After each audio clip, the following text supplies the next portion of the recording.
और सबसे पहले बात करते हैं केंद्रीय गृह मंत्री अमित शाह के दौरे की। छत्तीसगढ़ का दौरा है, आज उनका दौरे का दूसरा दिन है। सीएम साय और डिप्टी सीएम ने स्वागत किया। कल जिस तरह से पहुंचे केंद्रीय गृह मंत्री अमित शाह, तो देखिए स्वागत किया गया। और आज की बात की जाए, दौरे के दूसरे दिन यानी कि आज नक्सलवाद को लेकर हाई लेवल मीटिंग करेंगे। 9 फरवरी यानी कि कल बस्तर पनडुब्बी में शामिल होंगे केंद्रीय गृह मंत्री अमित शाह। तो 3 दिवसीय छत्तीसगढ़ के दौरे पर फिलहाल केंद्रीय गृह मंत्री अमित शाह। तो आज हाई लेवल मीटिंग है। चले और ज्यादा जानकारी के लिए हमारे साथ इस वक्त जुड़ चुके हैं हमारे सहयोगी जुल्फिकार अली। जुल्फिकार, देखिए आज दौरे का ये दूसरा दिन है और सबसे अहम दिन माना जा रहा है, क्योंकि छत्तीसगढ़ की सबसे बड़ी समस्या जिसको लेकर आज हाई लेवल मीटिंग करने वाले हैं गृह मंत्री, बताइए जरा क्या कुछ होने वाला है आज। बिल्कुल 10 बजे से केंद्रीय गृह मंत्री अमित शाह समीक्षा बैठक शुरू कर देंगे और पहली बैठक 10 बजे ही शुरू होनी है। और ये कहें कि ये पूरी बैठक जो है बड़ी गोपनीय रहेगी, बंद कमरे में पूरी बैठक होनी है। और सुरक्षा बलों के जो आला अधिकारी हैं, जो खासकर नक्सल मोर्चे पर तैनात रहते हैं, वो इस बैठक में शामिल होंगे। छत्तीसगढ़ के डीजीपी अरुणदेव गौतम, आईबी और इंटेलिजेंस के जो चीफ हैं वो इस बैठक में होंगे। सीआरपीएफ के आला अधिकारी होंगे, आईटीबीपी के अधिकारी होंगे।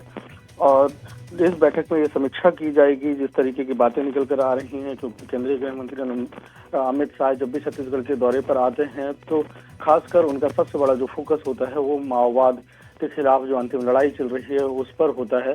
तो बस्तर में बस्तर पनडुब्बी के आयोजन के लिए उनको आना था, तो लेकिन उसके पहले वो 3 दिवसीय दौरे पर छत्तीसगढ़ पहुंच गए। कल शाम को जब पहुंचे उसके बाद एयरपोर्ट पर उनका स्वागत किया गया। फिर वो मेफेयर होटल पहुंचे और छत्तीसगढ़ के जो वरिष्ठ नेता हैं, मुख्यमंत्री हैं, उन्होंने वहां पर उनसे बातचीत की और अनौपचारिक वहां पे बातचीतें हुई और बैठक हुई। और आज जो है औपचारिक बैठकें हैं जिसमें अधिकारी शामिल होंगे और खासकर बस्तर में जो माओवाद के खिलाफ लड़ाई चल रही है वो उसकी समीक्षा की जाएगी।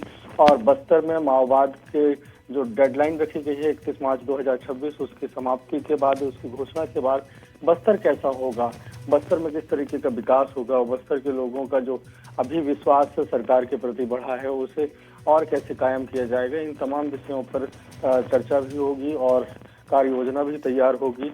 और समीक्षा इस बात की होगी कि क्या 31 मार्च 2026 का जो लक्ष्य रखा गया है उसके पहले भी माओवाद को के समाप्ति की घोषणा की जा सकती है या नहीं, क्योंकि जिस तरीके से एंटी नक्सल ऑपरेशन चल रहे हैं, देखें कि जब भी केंद्रीय गृह मंत्री छत्तीसगढ़ के दौरे पर होते हैं तो एनकाउंटर की संख्या भी बढ़ती नजर आती है और जो बड़े कैडर के माओवादी हैं वो सरेंडर करते हुए नजर आते हैं। बिल्कुल, यानी कि आज का दिन बेहद ही महत्वपूर्ण होने वाला है। चलिए, पल पल की अपडेट लगातार आपसे लेते रहेंगे। शुक्रिया जानकारी के लिए।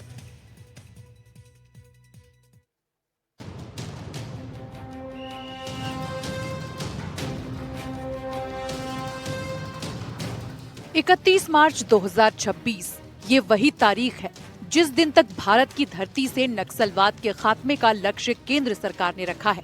और अपने इसी लक्ष्य की समीक्षा के लिए गृह मंत्री अमित शाह फिर से छत्तीसगढ़ दौरे पर हैं। गृह मंत्री अमित शाह शनिवार शाम को अपने 3 दिवसीय दौरे पर रायपुर पहुंच चुके हैं। अमित शाह 9 फरवरी को बस्तर पनडुब्बी के समापन समारोह में शामिल होंगे, लेकिन उससे पहले 2 दिन नक्सलवाद के खिलाफ चलाए जा रहे अभियान की समीक्षा करेंगे। शनिवार रात रायपुर में Amit Shah high level meeting लेंगे। मीटिंग में राज्य केंद्र की सुरक्षा एजेंसी के अधिकारी शामिल होंगे। रविवार सुबह से नक्सल विरोधी अभियान की समीक्षा करेंगे। नक्सल प्रभावित इलाकों की स्थिति पर चर्चा होगी।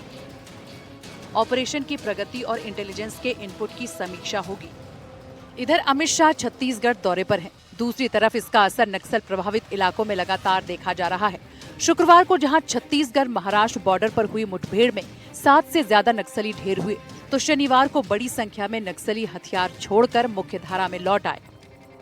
सबसे पहले आपको बीजापुर लेकर चलते हैं। बीजापुर में 85 लाख के इनामी 30 नक्सलियों ने सरेंडर कर दिया। सरेंडर करने वाले नक्सलियों में 20 महिला और 10 पुरुष नक्सली शामिल हैं। सरेंडर हुआ था उसी तारतम्य में आगे, और आज 30 लोग हमारे पास सरेंडर के लिए आए थे, जिसका साथ समर्पण किया गया है। 30 में से जो है बहुत इंपॉर्टेंट चीज़ है कि जो नेशनल पार्क एरिया कमेटी के जो सचिव है मंगी पूनम और उसके साथ उसका हस्बैंड जो बीजू करटम जो है, वो काफ़ी लंबे समय से उस क्षेत्र में थे। उनके साथ में काफ़ी सारे जो है पार्टी मेंबर्स ने सरेंडर किया है और इस प्रकार कुल 85 लाख के इनामी माओवादी आज सरेंडर किए हैं। जिसमें अब बात सुकमा की करते हैं। सुकमा में 76 लाख के इनामी 21 नक्सलियों ने सरेंडर किया है। सरेंडर करने वाले नक्सली अपने साथ SLR, AK-47, BGL लॉन्चर लेकर पहुंचे थे। सरेंडर करने वाले नक्सलियों में कई नक्सली बड़ी घटनाओं में शामिल रहे हैं।